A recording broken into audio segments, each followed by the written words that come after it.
We are surrounded, beloved. As things stand right now, we have very limited time left. Within the next 24 hours, they will begin to manifest. The most important question now is, how prepared are you? Please, wherever you are, do not allow yourself or your family to be taken unaware by what is about to come in the next few hours. I encourage you to stay until the very end and secure the necessary things needed to face what is coming. Now quickly tell us where you are watching from so that our prayer team can include you in prayer today. And by God's grace, you too will see changes. Just as many others have returned over time to share their testimonies. I will now begin sharing today's experience. Hello, brother. I believe you are doing well and in great health. This message is urgent, and I sincerely want you and your prayer team to trust God concerning the experience I am about to share with you. There is not much time left, and I truly do not want you to hesitate in sharing this experience, for time is running out. I keep emphasizing that there is no time left because I do not know when you will share this, and based on what was revealed, we only have a few days. Even a delay of 2 days in sharing this could mean that we are left with only a few hours. Thank you. My name is Robert James Coleman. I am 73 years old. On May 14, 2026, I had this experience. Honestly, I will not spend much time talking about myself. I will go straight to the experience. I served in the Marine Corps for 32 years. I did not die on the battlefield, but rather through an accident. In the SEALs, we dealt with classified information, and such information is meant to be revealed to only a select few individuals. Today's experience is like that kind of classified information, and I pray that everyone listens to the very end. Please encourage your viewers to watch every moment of this experience, because what is coming is truly great and serious. I was walking down the porch steps that morning, just walking down the steps. Nothing unusual.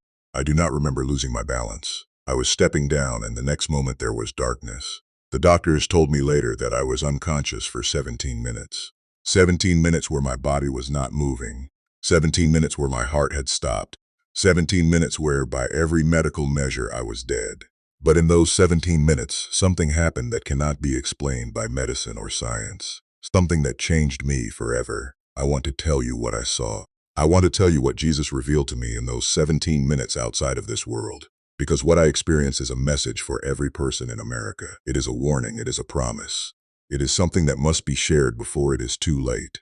When I became conscious on the other side of death, the first thing I noticed was that I was no longer in my body. I could see my body below me. I was standing above it, looking down at myself lying on the porch. My Bible was on the ground next to me. My body was still in gray. The color had already left my face. I was looking at myself dead. That is the only way to say it. I was dead. But there was no fear. That was what shocked me the most. There was no pain. There was no panic. There was no despair. There was only a peace so complete, so overwhelming, that it made everything else seem like a dream. Everything I had thought was important, everything I had worried about, everything that had seemed real in my life below, suddenly felt like a shadow. The morning air around me felt alive, more alive than any air I had breathed on earth. The light from the sun seemed to touch me not just on my skin, but deep inside my spirit. I was more awake, more alive, more aware than I had ever been in my 73 years of living. I was thinking more clearly, seeing more clearly, understanding more clearly. And then I heard it. Not with my ears were not even there. The sound came from inside me and around me at the same time. It was like wind and music mixed together, like a voice and like silence mixed together. It was calling me. Not my name in words, but my name being called from somewhere deep in the heavens. I could feel my name in the sound. I could feel that I was known, that I was loved, that something had been waiting for me. I understood that I needed to move, that I needed to go toward that sound, that this calling was the most important thing I had ever heard. And when I thought about moving. I was not walking, I was not flying, I was being drawn upward, being drawn. Like invisible hands were pulling me towards something I could not see but knew I needed to reach. Like gravity was reversed and I was being lifted into the heavens. The earth in my body and my house became smaller below me, so small, so far away. I was rising higher and higher into the sky. The sky around me was changing. It was no longer the normal blue sky of a May morning in North Carolina. It was becoming something else, something alive. The light was becoming thicker, more real, more present than any air I had ever breathed on earth. The colors were changing. The blues and grays became silvers and golds. The light itself seemed to have texture and weight. And then I saw eagles appeared before me all at once, as if they had been waiting for me. Not one eagle, many eagles, dozens of eagles. Huge eagles with wings so wide I could not see where they ended. When one eagle spread its wings, the wingspan was as long as a house is wide. The feathers were gray, not a pale gray, a deep gray, the gray of age, the gray of experience, the gray of survival. These feathers were scarred, torn, mended. They had been through storms, real storms. Lightning had burned marks into some of them. Wind had torn holes that had healed but left scars. Rain had beaten on them for years until they had learned to shed water. These were not the clean, perfect feathers of young eagles. These were the feathers of eagles that had lived long lives, that had survived. These were ancient eagles, old eagles, eagles that had seen decades of springs and winters, eagles that had hunted in storms and rested in peace, eagles that had raised young and lost young, eagles that had survived loss and hardship and hunger and loneliness. The bodies of these eagles showed their age. Their movements were slow. Their eyes were wise, but there was something in them that was not broken, something that was not defeated, something that was still strong, and they were rising up on currents of wind that I could not see but could feel all around me. The wind itself was powerful, turbulent, chaotic. It was the kind of wind that would break the wings of a young eagle. It was the kind of wind that would throw a small bird down and kill it. But these eagles were not fighting the wind. They were not trying to escape it. They were using it. They were spreading those scarred, weathered wings wide and letting the storm wind push them higher, not lower, higher. Below them, I could see young birds, so many young birds, thousands of them, maybe millions. They were small and bright and colorful. Their feathers were perfect and clean. They had never been scarred by storms. They did not know what it meant to survive hardship. And they were panicking. They were terrified of the wind. The same wind that was lifting the eagles was throwing the young birds down. They were crying out with voices that sounded like people crying. They were trying to escape. They were flying low and fast, trying to get below the wind to safety. They thought that if they could just get low enough, the wind would stop hurting them. But there was no safety down there. The wind just caught them harder. It threw them around like toys. It twisted their wings. It threw them into things, and they could not get away. The old eagles kept rising, higher and higher. Their wings were strong even though they were scarred. Their bodies were steady, even though they were old. They moved with a confidence that told me they seemed to understand something that the young birds did not understand. They seemed to know something secret. They seemed to know that the only way to survive the wind was to stop fighting it and let it carry you up instead of down. And I watched as something remarkable happened. As the old eagles rose higher and higher, breaking through the clouds, moving into light that was brighter than the sun, the young birds began to see what they were doing.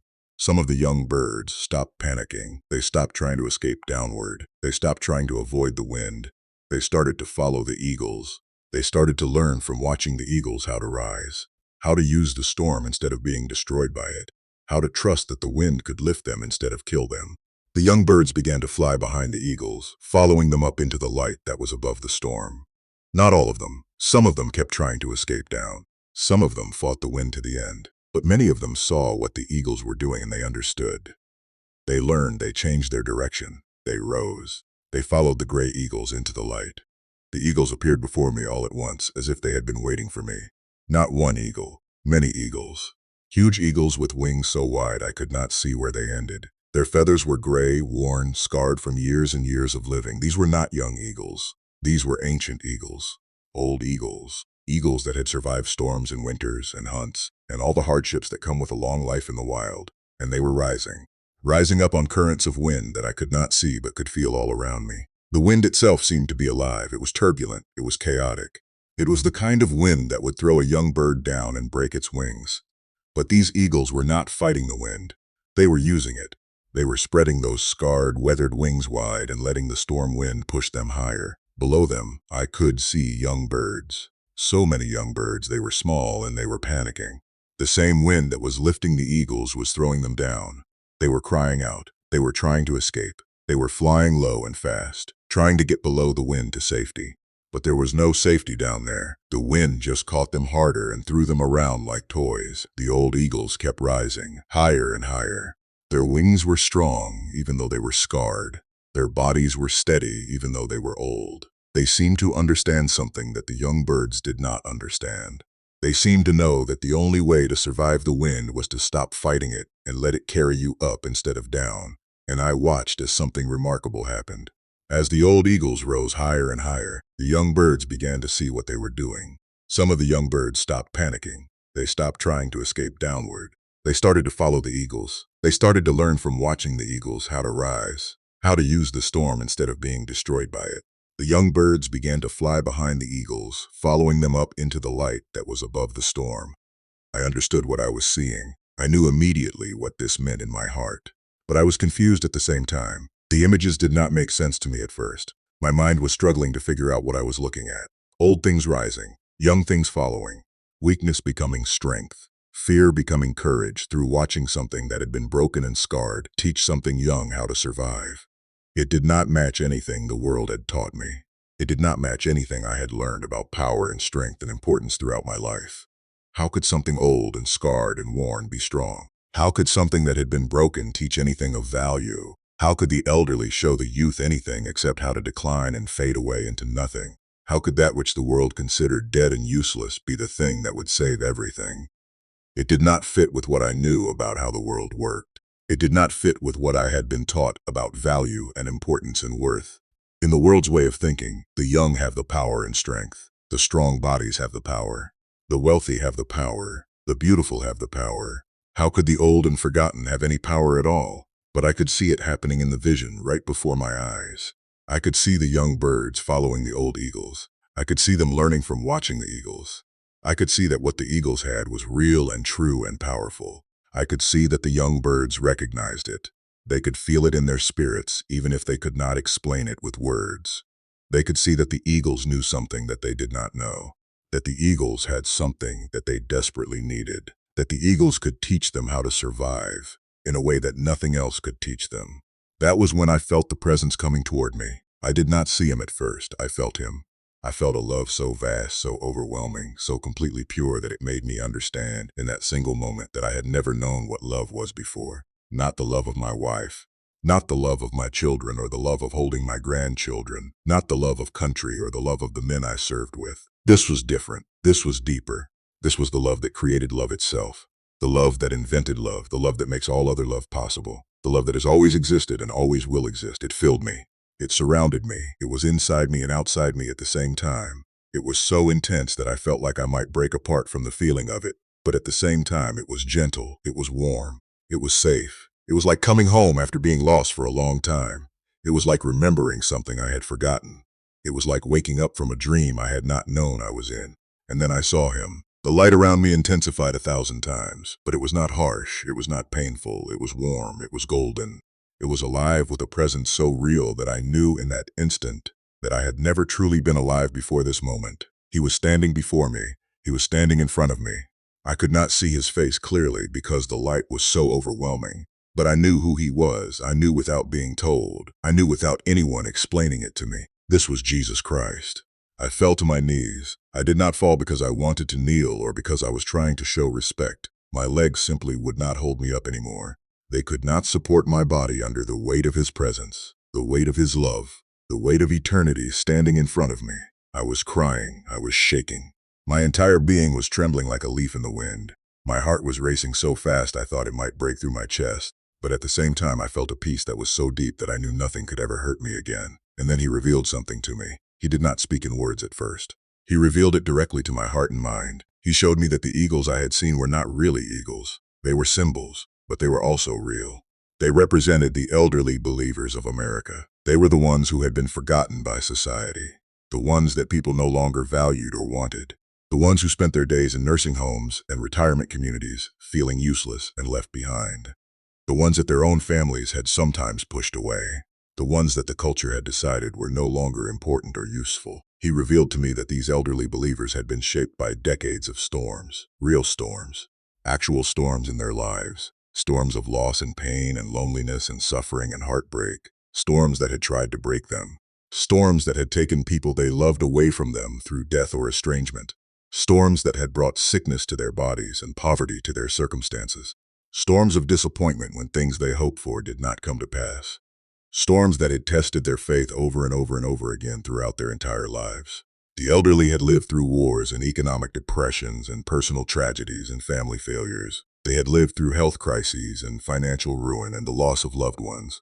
But instead of breaking them, instead of destroying their faith, these storms had made them strong in ways that young people could not understand. These storms had taught them how to trust God when everything else was failing around them. They had taught them how to keep faith when faith did not make sense. They had taught them how to rise when the natural thing to do was to fall down and give up. They had learned through painful experience that God could be trusted in the darkness, that God would come through even when all human hope had failed. The Bible says that gray hair is a crown of glory, and Jesus showed me that this was true. The elderly believers had earned their gray hair. They had lived through things that would have killed lesser people. They had survived. They had kept believing. They had kept loving. They had kept praying even in the darkness. And that was the real crown. That was the real glory. Not money or beauty or power or youth, but faithfulness and endurance and love that would not quit. He showed me that the storm I had seen rising was a spiritual storm coming to America. A storm of confusion and darkness and chaos. A storm that would test everyone. A storm that would try to destroy the faith of everyone who was not ready. A storm that would separate those who really believed from those who only believed when things were easy. The young birds in the vision represented young people and people in the churches who did not have that deep foundation of faith. They would be thrown down by the storm because they had not learned to trust God through suffering. They did not have the strength that comes from survival. But the elderly believers, the gray eagles, they had already learned. They had already been tested in the fire. They had already been broken and made strong through a lifetime of storms. And when this coming storm arrived, they would not panic. They would not try to escape downward. They would rise. They would use the wind of the storm itself to carry them higher. And as they rose, others would follow. Others would see that it was possible to survive, that it was possible to trust God, that it was possible to rise above the chaos and the darkness and find the light. Jesus revealed to me that a spiritual awakening was coming, not a gentle awakening. Not a gradual thing that would happen slowly over years and decades. A sudden awakening, a powerful awakening, an awakening that would touch the elderly believers first. A move of God's Spirit that would shock the nation and the world. An awakening that would be unlike anything that had happened before. He showed me that in the middle of the night, elderly people across America would wake up, not because of pain from their bodies. Not because of medicine schedules or bathroom needs or the normal reasons that elderly people wake up in the middle of the night. They would be called awake by the Spirit of God Himself. They would feel a presence in their rooms. They would sense something holy and powerful. They would wake up with an urgency to pray, with a hunger for God that they had never felt before in their entire lives. Even those who had been satisfied to sit on the sidelines of faith for years would suddenly be awakened with a fire that they could not explain. He revealed to me that these elderly believers would pray, and their prayers would release power that had been building for decades. All the prayers they had prayed in secret, when no one was listening. All the tears they had cried in the middle of the night when pain would not let them sleep, and they had nothing to do but pray. All the faith they had held onto in the darkness of their loneliness and suffering and loss. All of it was stored up in heaven like treasure. All of it had been collected and preserved like the most precious gems in all of creation, and soon, very soon, all of it would be released at once in power that would shake the nation and the world. I could feel the intensity of what he was revealing to me. It was like the weight of all eternity was pouring into my spirit at that moment. I began to see more visions. The visions came so fast that I could barely understand one before the next one appeared. But I could remember them all. Every detail was burned into my memory. I saw nursing homes. But they were not the nursing homes I knew from this world, with their quiet hallways and their smell of disinfectant. These were filled with light. The light was coming from inside the buildings. The light was coming from the people inside. These places were filled with the presence of God so thick and so real that it was like walking through liquid holiness. The air itself looked holy. It looked alive. It looked like it was vibrating with the power of God. I could see elderly people inside these places on their knees in prayer. Their bodies were bent down, but their spirits were lifted up. I could see them with their hands lifted to heaven. Their faces were glowing with light. Their bodies were shaking with the power of God moving through them. I could see them crying out to God with a passion that shook the very foundations of the buildings they were in. Their prayers were so loud, so intense, so full of faith and power, that it seemed like the buildings were trembling from the sound of their voices and the force of their intercession. Jesus revealed to me that nursing homes across America were about to become houses of prayer. The very places that society had pushed elderly people to die in isolation would become centers of spiritual power. The places that looked empty and dead from the outside, the places that society avoided and did not want to visit, would be absolutely alive with the presence of God from the inside. The presence would be so thick that people walking into these places would immediately feel it. immediately know that God was there. Miracles would happen in these places. The sick would be healed. People in wheelchairs would stand up and walk again for the first time in years. People with dementia would have their minds cleared suddenly by the touch of God. The confusion that had stolen their memories would lift. They would remember their children. They would remember their grandchildren. They would remember their lives. People with cancer would be healed. The disease would simply leave their bodies. Broken hearts would be made whole. The broken would be made strong. The lost would be found. Everything that the world said was impossible would become possible through the prayers of elderly believers. Jesus revealed to me that the spiritual atmosphere in these nursing homes would become so thick with God's presence that visitors would immediately sense something different when they walked through the doors. They would feel it. They would know that something holy was happening in that place. Many would be convicted of their sin. Many would fall to their knees and ask God for forgiveness. Many would give their lives to Jesus just by being in the presence of what God was doing there. The families of elderly believers would see the transformation happening. They would see their elderly parents and grandparents being filled with a power and a light that could not be denied. The family members might have been estranged. They might have been angry. They might have been disappointed. But when they saw what God was doing in their elderly loved ones, their hearts would be softened. They would come back. They would reconcile. They would ask for forgiveness. Families that had been broken for years would be healed. The vision expanded. I was looking down at America from above. It was nighttime. The cities were dark. The highways were dark. The neighborhoods were dark. But then I saw lights appearing. Lights coming from nursing homes and retirement communities and small houses where elderly believers lived alone. The lights started out small, just a few here and there, but they grew brighter. More and more of them appeared. Lights in rural areas, lights in cities, lights everywhere that elderly people lived. And as I watched, the lights grew brighter and brighter until the whole country was glowing with light coming from the places where elderly people lived. The nursing homes were glowing like beacons. The retirement communities were shining like stars. The small houses where lonely elderly people lived alone were glowing with a light that could be seen for miles. Jesus revealed to me that these lights were the prayers of the elderly believers. In the middle of the night, across the entire nation, elderly people were waking up. They were being called by God Himself to pray. And their prayers were so powerful, so real, so full of faith and love that they were lighting up heaven. Every prayer was being heard. Every tear was being counted and treasured. Every moment of faith was being recorded and rewarded. The prayers were so powerful that they were literally changing the spiritual atmosphere over the nation.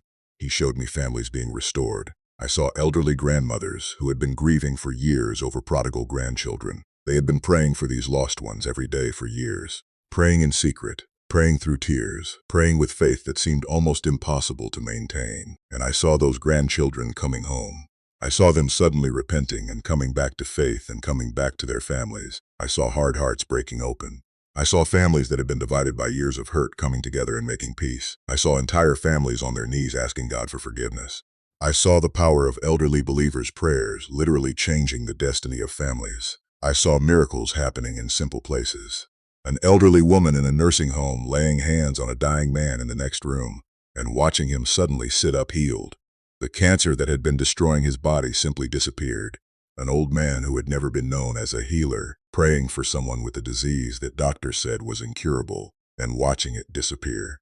A grandmother interceding for her community in prayer and watching crime stop, watching drugs leave the streets, watching darkness retreat. The power that flowed from simple elderly believers was remaking the world around them. But Jesus also showed me something that confused me at first. He showed me churches that were full but empty at the same time. Places where hundreds of people were going through the motions of religion but experiencing nothing of God.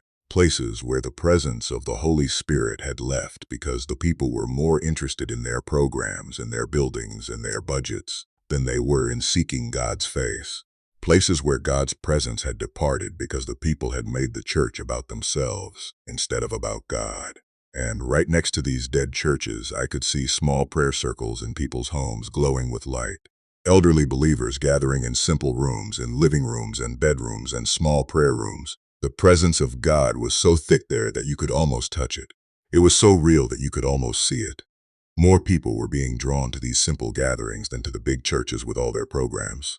More people were finding God in the prayers of elderly believers in simple homes than in all the professional services in the big buildings. Jesus revealed to me that this was the great reversal that had been promised in the Bible long ago. The last becoming first, the forgotten becoming the most important, the weak becoming strong, the overlooked becoming the most sought after. The thing that society had said had no more value being revealed as the most valuable thing. Society had said that elderly people had nothing left to give, that they were past their usefulness, that they should just wait to die quietly. And God was about to prove that everything society believed was completely wrong. He showed me young people coming to elderly believers and asking to learn from them. I saw teenagers sitting at the feet of grandmothers and asking them to teach them how to pray. I saw young adults asking elderly believers to lay hands on them and pray for them. The wisdom that the young people had been searching for everywhere else, all over the world, in books and on the internet and in seminars and conferences, they suddenly found in the simple lives of elderly believers who had learned to trust God through decades of storms. I watched as young people who had been searching for spiritual answers in every wrong place suddenly saw what was real in the lives of the elderly. They came to nursing homes.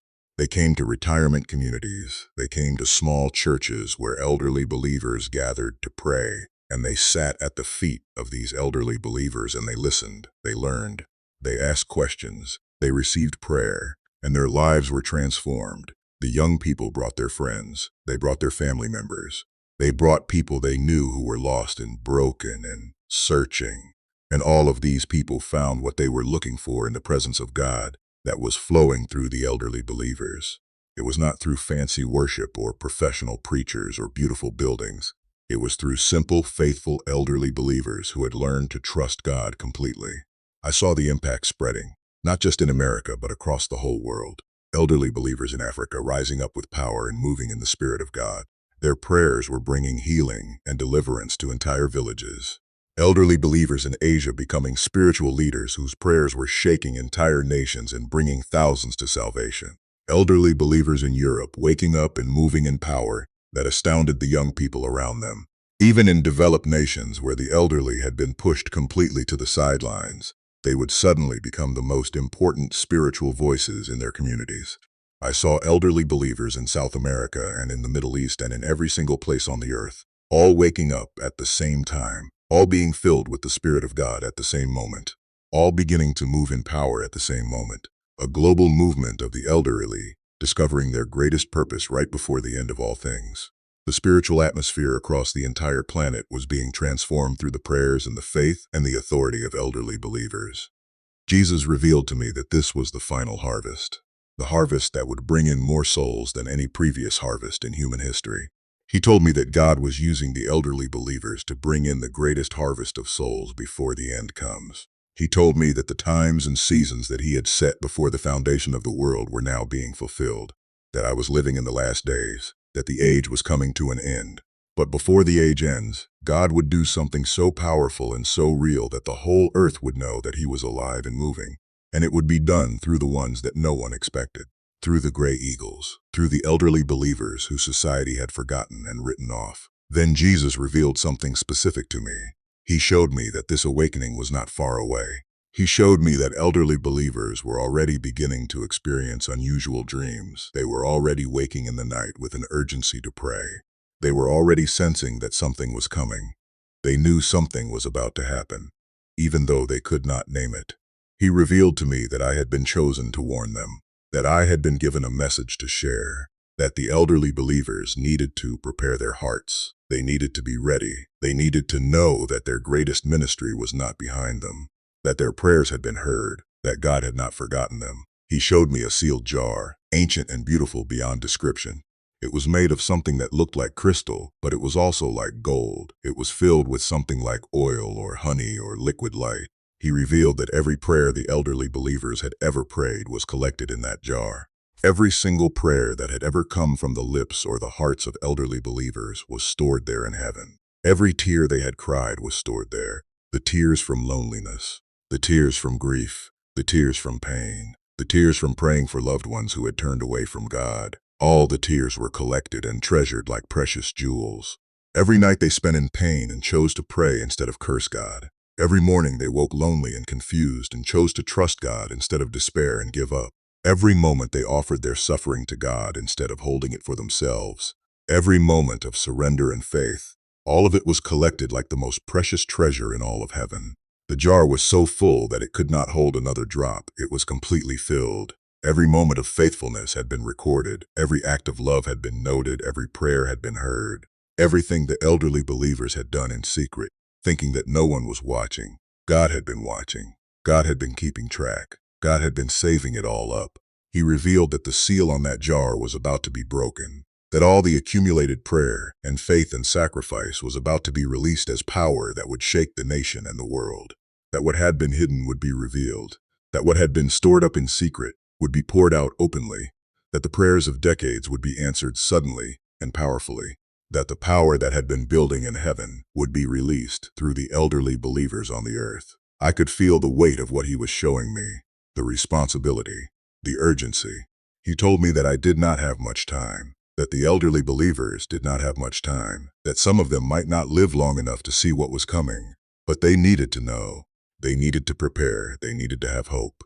He revealed to me that there would be resistance, that people would say I was crazy, or that I was having delusions from my heart attack, that pastors would be threatened by what was happening because it did not fit into their structures, that churches would resist because this was not coming through their institutional channels and their control, that some people would mock this testimony and say it was false. But he also showed me that none of that resistance would matter. His purposes could not be stopped by human beings who doubted or who opposed. His will would be done, regardless of human resistance. He also revealed that I was not alone in this calling, that other elderly believers across the nation would have similar encounters with God, that God was preparing multiple witnesses to this same message, that the testimony would not rest on me alone, but would be confirmed by many others, that a whole movement of elderly believers would wake up at the same time and understand what was happening and start to tell others what God was doing in their lives, that the confirmation would come through multiple witnesses all saying the same things. And then, as I was beginning to understand the magnitude of what he was revealing to me, he showed me one more thing. He showed me a specific person, an elderly woman sitting in a nursing home. She had not walked in years. No one visited her much. Her children rarely called. She was forgotten. She was waiting to die, feeling useless and unwanted. But Jesus showed me God's hand on her. He showed me that God had something great planned for her. And I understood that this woman represented millions of elderly people across America that society had written off. People that no one was expecting anything from anymore. Jesus revealed to me that these people were about to discover their greatest purpose, that they were about to become so filled with the presence of God that they would shine like lights in the darkness, that they would touch lives in ways that brought salvation and healing and hope, that they would stand in the gap between the darkness and the light and hold back evil through their prayers and their faith. Then everything began to fade. The light started to pull me back slowly. The presence of Jesus was becoming distant, but not completely gone. I could still feel his love surrounding me even as the visions began to dissolve. His final words burned themselves into my spirit with such intensity that I knew they would never fade from my memory no matter how long I lived. Even if I lived another 50 years, I would remember every single word, every single image, every single feeling. He revealed to me that the elderly believers needed to know this. They needed to understand that their greatest days were not behind them in their youth or their middle years, that their greatest ministry was not something they had already done, that their greatest ministry was about to begin right now, that they should prepare their hearts through prayer and fasting, that they should seek God like they had never sought him before, that they should be ready for what God was about to do, that they should expect miracles, that they should believe that the impossible was about to become possible. He also revealed to me that I would face doubt and fear about sharing this testimony, that there would be moments when I would wonder if I had really experienced what I thought I experienced, that there would be times when I would question whether people would believe me or think I was crazy. But he told me that the confirmation would come, that other elderly believers would have similar experiences, that the testimony would be confirmed by multiple witnesses, that I should not be afraid to speak what I had seen and heard.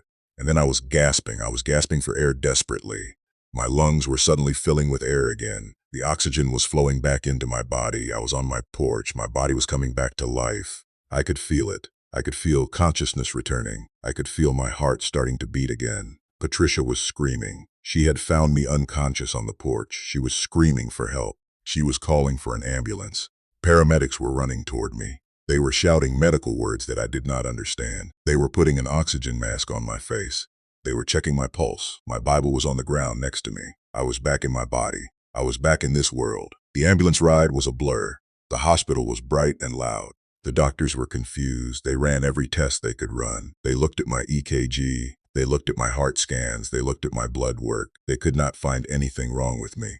The doctor said later that I had been unconscious for 17 minutes, that by every medical measure, I should not be alive, that I should not be here, that they could not explain it, that it was impossible that I had survived this. One doctor told me privately that he had never seen anything like this in his entire career, but everything inside me had changed.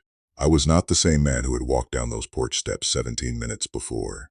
Something fundamental had shifted in my understanding of life and death and God and purpose and time itself. I had been to the other side. I had stood in the presence of Jesus Christ himself. I had seen the future that was coming to this nation. I had been given a message to share. I had been commissioned with a task. I have kept this testimony quiet for months, almost since the day it happened. I did not know if I should share it. I was afraid.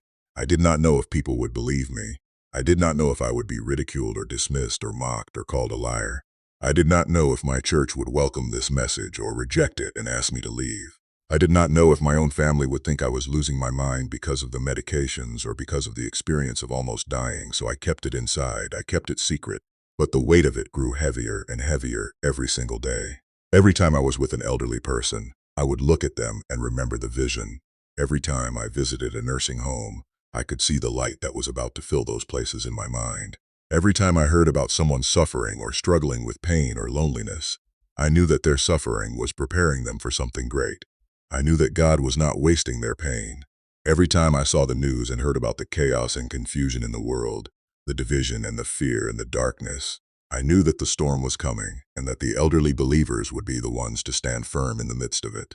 The pressure to speak grew and grew with each passing day. It became unbearable. I could not eat. I could not enjoy my meals. I would sit at the table and push food around my plate.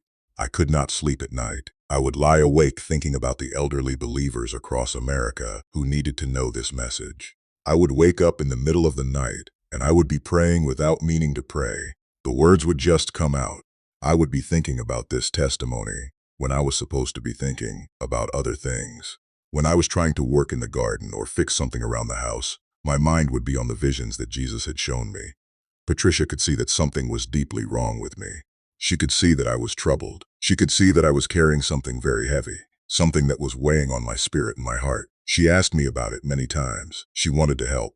She wanted to know what was causing me such distress. And finally, after months of carrying this alone, I told her everything. I told her about walking down the porch steps. I told her about dying and leaving my body. I told her about the eagles. I told her about meeting Jesus. I told her about all the visions. I told her everything that I had seen and everything that Jesus had revealed to me. She listened to me without interrupting. She sat beside me and she listened to every word. And when I was finished, she did not doubt me. She did not dismiss me. She did not think I was crazy or that my medication had made me confused. She believed me because she knows my heart. She knows that I would not lie about something like this. She knows that I would not make something like this up or exaggerate it. And when I finished, she took my hand and she told me that I needed to share this message, that the elderly believers needed to hear this, that God would protect me even if people rejected the message, that God had not given me this vision just so I could keep it secret. So I am telling you now, the elderly believers of America need to hear this. You need to know what is coming. You need to understand the future before it arrives. You need to prepare your hearts. You need to understand that God has not forgotten you, that your prayers have been heard, that your tears have been counted and treasured in heaven, that your faith has been treasured, that you have been chosen for something great, that you are about to discover your greatest purpose. The gray eagles are rising. The storm is coming. But this is not the end. This is not a message of doom. This is the beginning of your greatest ministry. The strength you have learned through suffering is about to be needed. The faith you developed through loneliness is about to be validated in ways you never imagined. The wisdom you gathered through decades of living is about to be in high demand. All of it is about to have its purpose revealed. Your greatest days are not in the past. Your greatest days are ahead. I am calling you to action. This is not just a story to listen to and forget. This is a call to prepare yourself spiritually. Prepare your hearts through prayer and fasting. Wake up in the middle of the night and pray with the urgency of the Spirit. Seek the presence of God like you have never sought Him before. Do not wait, do not delay. Do not think that you have unlimited time to waste. Some of you may not have years left. Some of you may only have months or weeks or days. Use this time to draw close to God. Use this time to strengthen your faith. Use this time to prepare for what is coming. Spend time in prayer. Spend time in God's word. Spend time worshiping. Spend time seeking God's face. Get ready to be used by God in ways you never imagined. Get ready to see miracles happen through your prayers. Get ready to see your prayers answered in ways that will absolutely astound you. Get ready to rise up and show a whole generation how to trust God when everything else is failing them. Get ready to be the light in the darkness. Get ready to be the strength when others are weak. Get ready to be the voice of faith when others are full of fear and doubt. Get ready to be the ones who know how to trust God because you have survived the storms. The elderly believers of America are about to discover their greatest purpose. And the entire nation is about to be shaken by the power of God, moving through the ones whom society had written off and forgotten. The ones that people thought were useless. The ones that people could not see any value in anymore. The ones that were supposed to just fade away quietly and disappear. These are the ones that God is about to use. These are the ones who will change the course of a nation. This is what Jesus revealed to me in those 17 minutes when I stood at the threshold of eternity. This is the message I have been given to share with the world. This is what burns in my heart every single day. This is what will not leave me. The best wine has been saved for last. Your greatest days are not behind you in your youth or your strength. Your greatest days are about to begin. Be ready, be faithful, be filled with hope. Be filled with expectation for what God is about to do. The gray eagles are rising. The harvest is beginning. The final move of God is about to happen. And it is beginning with you, with the elderly believers of America, with the ones who have survived the storms and learned to trust God completely, with the ones whose prayers have been collected like precious incense before the throne of God. Watch, pray, believe, prepare. The time is short, but your greatest purpose is coming. Your greatest days are ahead of you. The Lord has not forgotten you. He sees you. He knows you. He loves you with an eternal love. He has saved the best for last. If you are elderly, know this. You are not past your prime. You are not done with your usefulness. You are not forgotten or overlooked in God's plan. You are not useless or irrelevant anymore. You are about to be used by God in the most powerful and significant way of your entire life. The gray eagles are rising. Can you feel it? Can you sense it coming? Can you sense that something major is about to change in the spiritual realm? The time is now. The time is not tomorrow or next week. The time is right now. Do not delay. Do not hesitate. God is calling you. The harvest is about to begin, and you, elderly believer, are the ones who will bring it in.